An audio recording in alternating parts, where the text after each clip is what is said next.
नमस्कार. आजच्या एपिसोडला जर शॉर्टमध्ये एक्सप्लेन करायला जाऊ तर महा एपिसोड आहे आजचा. आणि पहिल्या पार्टमध्ये जर मी एक्सप्लेन करायला जाऊ तर इकडे सगळेजण मीनाक्षीला शोधण्यासाठी आटोनात प्रयत्न करत आहेत. सगळे जो तो आपापला तुक्का लावतोय की कसं काय. श्वेताही त्याच्यामध्ये एंटर होते. त्यानंतर एक एक लोकेशन सगळं शोधल्यानंतर एक त्यांना टेम्पोवाला मिळणार आहे. ते पण थोडंसं ट्विस्ट अँड टर्न्स वाला आहे. चला बघूया डिटेलमध्ये आजच्या एपिसोडमध्ये काय काय घडले.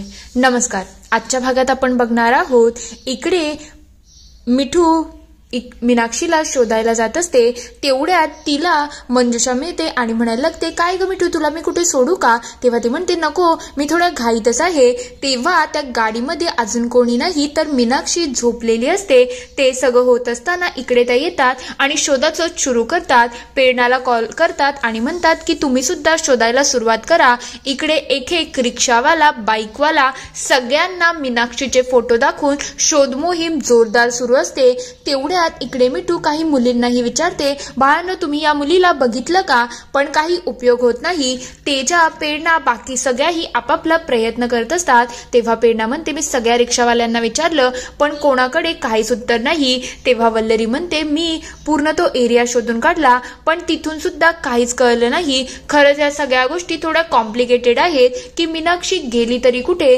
तेवढ्यात त्यांना श्वेताही मिळते आणि म्हणायला लागते, हे सगळं कसं झालं आणि पोरकी हरवली तरी कशी? मला खरंच काही आयडिया लागत नाही. तेव्हा वल्लरी म्हणते, मला तर आता खूप भीती वाटायला लागली आहे. परक्याची पोर आपल्या इथे आली आहे आणि मी कोर्टात गेली त्याच्यामुळे ती हरवली आहे. आता मी काय करू, मला खरंच काही समजत नाही. मला कोर्टात जायलाच नव्हतं पाहिजे. तेव्हा श्वेता म्हणते, वल्लरी, तुझी काही चूक नाही आहे. उगाच स्वतःला एवढा दोष देऊ नको. तू तर तुझं कामच करत होती ना, मग त्यासाठी दोषी बनायची बिलकुल गरज नाही. तेव्हा प्रेरणा म्हणते, हे बघ, आता आपण तिला शोधतोय ना, ती नक्कीच मिळेल. तेजाही म्हणायला लागते, बघ, सगळ्यांनी प्रयत्न केलं तर सगळं होऊ शकतो. तू नको पॅनिक होऊ. तेव्हा ती म्हणते, आपण एक काम करूया, एक एक करून सगळे लोकेशन शोधूया, बघूया काही मिळतंय का. ते सगळ्याजणी पुन्हा शोधाशोध सुरू करतात. इकडे प्रेरणा हारवाल्याकडे जाते तर इकडे काही लोक गार्डन मध्ये शोधायला सुरुवात करतात. तर मीनवाईल इकडे पुन्हा वल्लरी चायच्या टपरीवरती जाते. एक एक करून सगळे लोकेशन सगळेजण पार करत असतात. तशी पूर्ण दिवसाची संध्याकाळ होऊन जाते आणि त्यांची शोध मोहीम तरी सुरू असते. प्रेरणा एक मोबाईल दुकानदारालाही विचारते. नंतर वल्लरी एका भाजीच्या दुकानावरती जाते आणि तिथेही विचारपूस करत असते. तेव्हा श्वेता काही मुलांना आणि काही कपल्सलाही विचारते की तुम्ही भेटलं का. सगळ्याजणी एकत्र येतात पण कोणाला काही सुगावा लागलेला नसतो. म्हणून सगळे अजूनच पॅनिक होऊन जातात की आपण करायचं काय. तेव्हा तेजा म्हणायला लागते, मला असं वाटतं आता पोलिसांना इन्व्हॉल्व करायला पाहिजे. तेव्हा वल्लरी म्हणते, एक काम करूया आपण, तुम्ही एक काम करा मिठूताई, मी तुमची सोय करते की तुम्ही तिथे सीसीटीव्ही फुटेज कसं बघू शकता. तुम्ही ते एक्झाम हॉलच्या इथे जा आणि तिथलं सीसीटीव्ही फुटेज चेक करा. आम्ही पोलिसांना बोलवतो आणि आम्ही आमच्या शोध मोहीम सुद्धा सुरू करतो. त्या पुन्हा शोधाशोध करायला सुरुवात करतात. प्रेरणा प्रत्येक रस्त्यावरती जाणाऱ्या व्यक्तीला विचारत असते. तेजा तर बाईक आणि सगळ्या गोष्टी थांबून थांबून विचारत असते.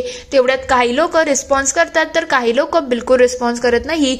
जो तो आपापल्या घाईमध्ये असतो. तेवढ्यात तेजा त्या टेम्पो ड्रायव्हरला मिळते आणि त्याला लगेच मीनाक्षीचा फोटो दाखवून विचारते, काय हो दादा, तुम्ही हिला बघितलं का? तेव्हा ते म्हणतात, नाही नाही, मी कोणाला बघितलं नाही. तो दार बंद करून पुढे जातच असतो. तेवढ्यात त्याच्या टेम्पो समोर श्वेता येते. ते बघता तो म्हणायला लागतो, काय मॅडम, तुम्ही मध्ये मध्ये करताय, चला बाजूला व्हा. तेव्हा ती म्हणते, काय रे, डोकं खाऊ नको, जा ना, तू रस्त्याच्या मध्ये आला आहे, मी नाही, चल निघ इथून. त्याला तिथून जायला लावतच असतात. तेव्हा इकडे वल्लरी ही पुन्हा शोधाशोध सुरू करत असते. ती एक एक करून सगळ्यांना विचारपूस करते पण कोणाकडून काहीच रिस्पॉन्स नसतो. ते बघता वल्लरीचा संशय वाटतो. ती त्या टेम्पोवाल्याला अडवते आणि म्हणते, दादा, तुम्ही या मुलीला बघितलं का? तेव्हा तो म्हणतो, नाही बघितलं ना, काय चाललंय, सतत येऊन जाऊन सगळेजण माझ्यावरती विचारपूस करताय. तेव्हा ती म्हणते, तुम्ही नीट बघत सुद्धा नाही आहेत आणि उगाच रागराग का करताय, एकदा बघा तरी. तेव्हा तो म्हणतो, नाही बघितलं मॅडम, सोडा ना. तेव्हा ती म्हणते, कसं सोडा, मला तुमचा टेम्पो चेक करायचा आहे. तेव्हा तो म्हणतो, तुम्ही काय पोलीस आहात की तुमच्याजवळ परमिशन आहे? तेव्हा ती म्हणते, मी वकील आहे आणि वकील म्हणून मी चेक करू शकते. आता मला बघायचं आहे की तुमच्या टेम्पोमध्ये काय आहे. हे ऐकल्यानंतर ती लगेच त्याची चावी काढून घेते आणि वल्लरी म्हणते आत्ताच्या आत्ता तुमचा टेम्पो उघडा, मला बघायचं आहे. ते ऐकताच तो तिथून तिला धक्का देतो आणि पळून जातो.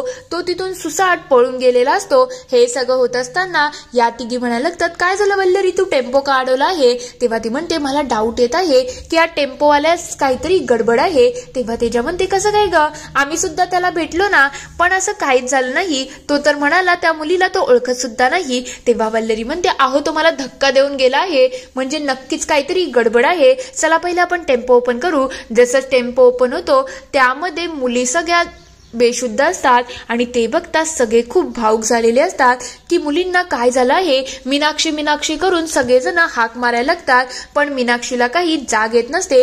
तेव्हा आजूबाजूकडून पाणी घेऊन त्यांच्या चेहऱ्यावरती मारलं जातं, पण त्याचाही फारसा काही उपयोग होत नाही. तेव्हा तेजा म्हणते मला असं वाटतंय यांना बेशुद्ध केलं आहे, आता ह्या काही उठणार नाही, आपल्याला पोलिसांना लवकर इन्फॉर्म करायला पाहिजे. तेव्हा वल्लरी म्हणते हो, पण तुम्ही एक काम करा, तुम्ही प्रेरणाताईंना पहिले घरी घेऊन जा, ऑलरेडी त्यांची खूप दगदग झाली आहे. तेव्हा प्रेरणा म्हणते तुम्हाला काही समजते का, माझ्या प्रेग्नन्सीला तुम्ही बनून तरी काय टाकलं आहे, माझी काही दगदग झालेली नाही, मला इथेच थांबायचं आहे. तेव्हा वल्लरी म्हणते ताई ऐका ना जरा, आता पोलीस स्टेशनला जायचं आहे आणि तिथलं वातावरण तुमच्यासाठी चांगलं नसेल, म्हणून आम्ही सगळं मॅनेज करतो, तुम्ही जा ना, सगळ्या गोष्टी मी मॅनेज करते. वल्लरी लगेच स्वतःच्या कामाला लागते. तर दुसरीकडे प्रेरणा, श्वेता, मिठू सगळ्याच खूप काळजीमध्ये असतात. तेव्हा प्रेरणा म्हणते हे किती भयानक होतं ना की आपल्या आजूबाजूच्या गोष्टींमध्ये एवढं सगळ्या गोष्टी करतात. तेव्हा तेजा म्हणते तू बघ ना, आपला त्या माणसावरती विश्वास बसला, कारण की त्याने आपल्याला स्पष्ट सांगितलं की तो धडधडीत आपल्याशी खोटं बोलला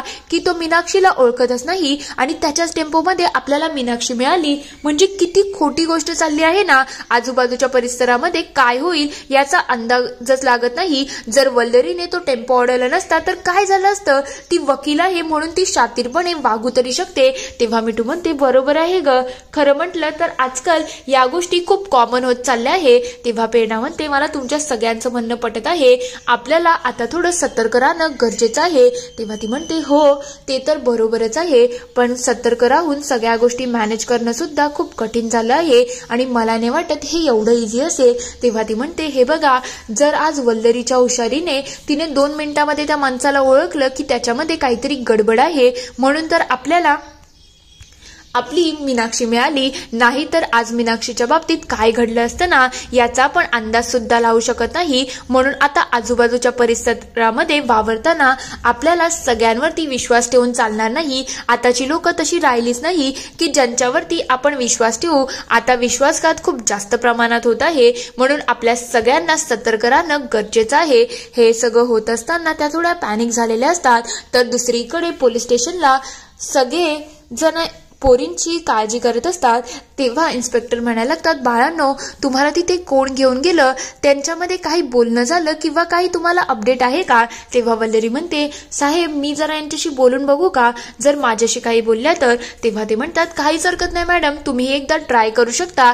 तेव्हा वल्लरी विचारते मीनाक्षी बाळा मला सांग ना ग, काय घडलं होतं, तुला काही आठवतं का, म्हणजे ते काही बोलले, त्यांनी कोणाची नावं घेतली. तेव्हा ती म्हणते अक्का मला फक्त एवढं आठवतंय की मी एक्झाम हॉलच्या बाहेर आली, त्यानंतरचं मला काहीच आठवत नाही आणि मला खरंच काही समजत नाही आहे. तेव्हा ती म्हणते ठीक आहे, तू पॅनिक होऊ नको, मी आहे ना, आपण सगळं मॅनेज करू. तेव्हा वल्लरी लगेच इकडे सांगायला लागते की सर त्या थोड्या घाबरलेल्या आहेत, आपण नंतर विचारपूस करू, पण तुम्ही यांच्या पॅरेंट्सला तर बोलवलं आहे ना. तेव्हा ते म्हणतात हो आम्ही सगळ्या फॉर्मॅलिटी कंप्लीट केल्या आहे, लवकरच या मुलींचे पॅरेंट्स सुद्धा येऊन जातील. तेवढ्यात तिथे खरंच त्या मुलांचे पॅरेंट्स आलेले असतात आणि ते बघून ते विचारलं लागतात हे सगळं कोणी केलं, आमची मुलं कशी मिळाली, तुम्ही सगळं सांगताय का.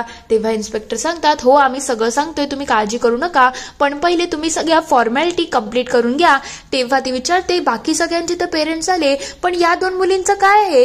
तेव्हा ते म्हणतात कसं आहे माहिती का मॅडम, आम्ही त्या मुलींकडून विचारपूस करून पूर्ण इन्फॉर्मेशन काढण्याचा प्रयत्न केला, पण त्या मुली काहीच सांगायला तयार नाही. तेव्हा वल्लरी म्हणते, थांबा जरा, मी एकदा विचारून बघते. बाळांनो, तुम्ही कुठे राहता, तुम्ही कुठल्या आहात, तुमचे आई वडील कोण आहेत, तुम्हाला काहीतरी आठवण आहे का?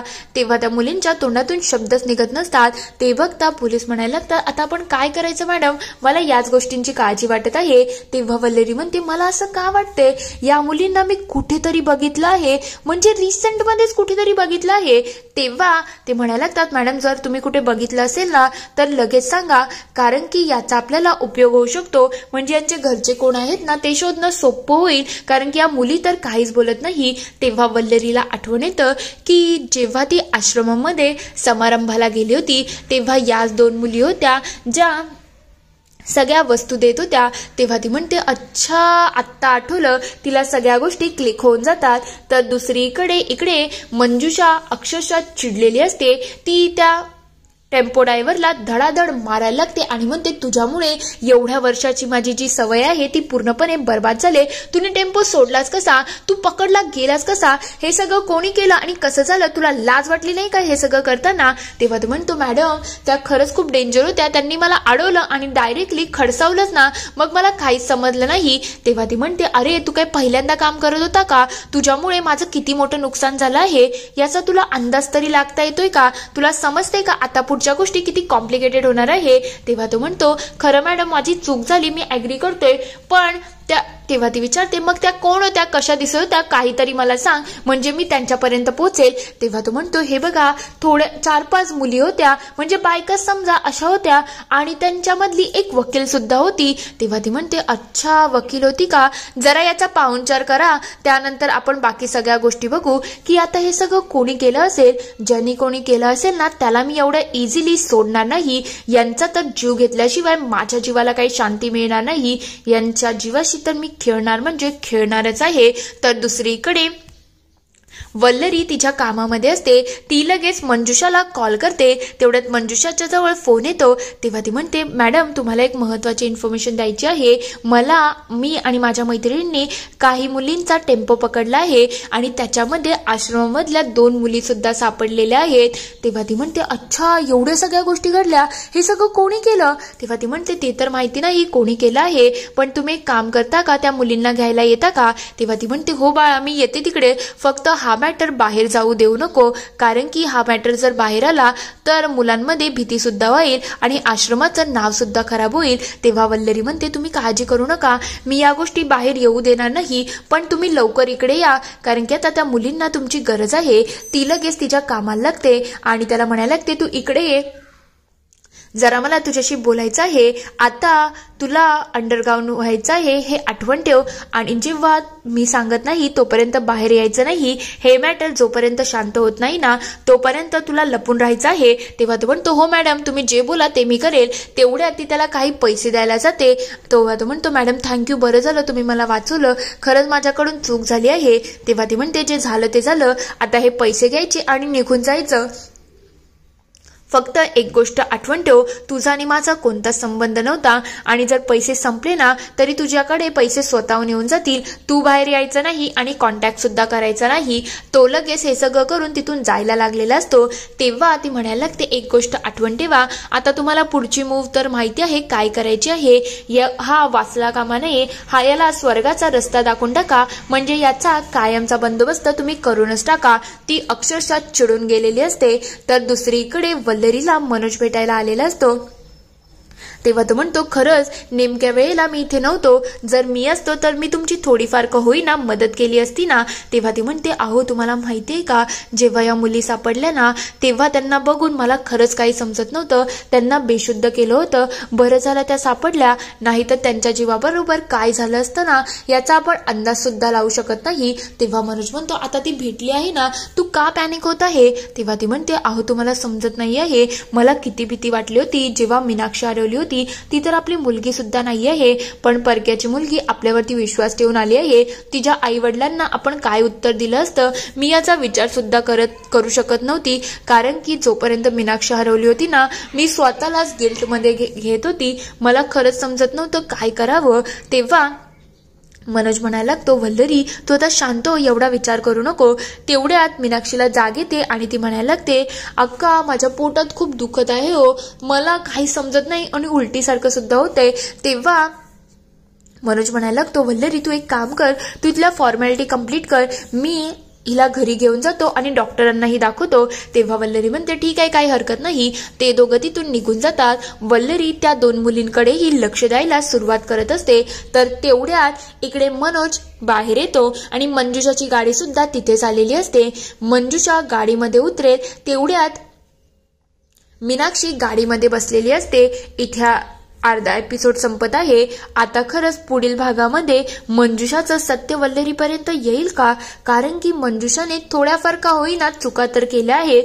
खरंच वल्लरी हिच्यावरचा नकाब पूर्णपणे उतरवू शकेल की नाही? तुम्हाला काय वाटतं ते मला कमेंटमध्ये नक्की कळवा. व्हिडिओ आवडला असेल तर लाईक, शेअर, सबस्क्राईब करायला विसरू नका. Thank you for watching.